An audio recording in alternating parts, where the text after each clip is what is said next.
Hello friends, this is Heather the Fed Up Foodie. Is it possible to make amazing homemade dip without the use of pre-made mix packets? It absolutely is. This roasted garlic dip is creamy, savory, and has amazing flavors. The first step is to roast the garlic and shallots. Start by cutting the garlic heads in half, drizzle with olive oil, and sprinkle with some flaky salt. Wrap in foil and roast in a 400-degree oven until golden brown and caramelized. I have found taking a bit of a different approach to work best when roasting shallots. Cut both ends off and peel the shallots.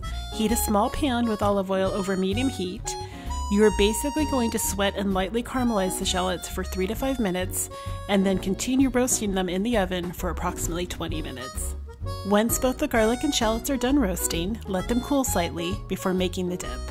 One of the biggest reasons to take the extra effort of roasting the garlic and onion is that it turns into a luxurious, caramelized, and buttery texture. And don't even get me started on the amazing flavor. It is mild, sweet, and savory.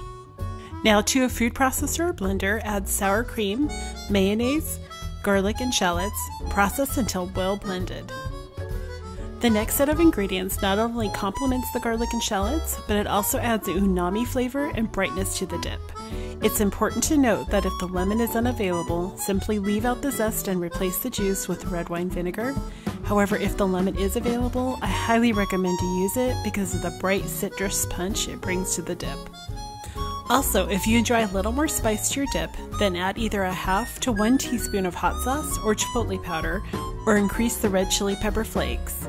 Once the second set of ingredients are blended well, transfer the dip to a medium-sized bowl or container and stir in the last 3 ingredients. This dip is amazing with chips, cut veggies, artichokes, asparagus, fish, as a spread with crusty bread, or on sandwiches.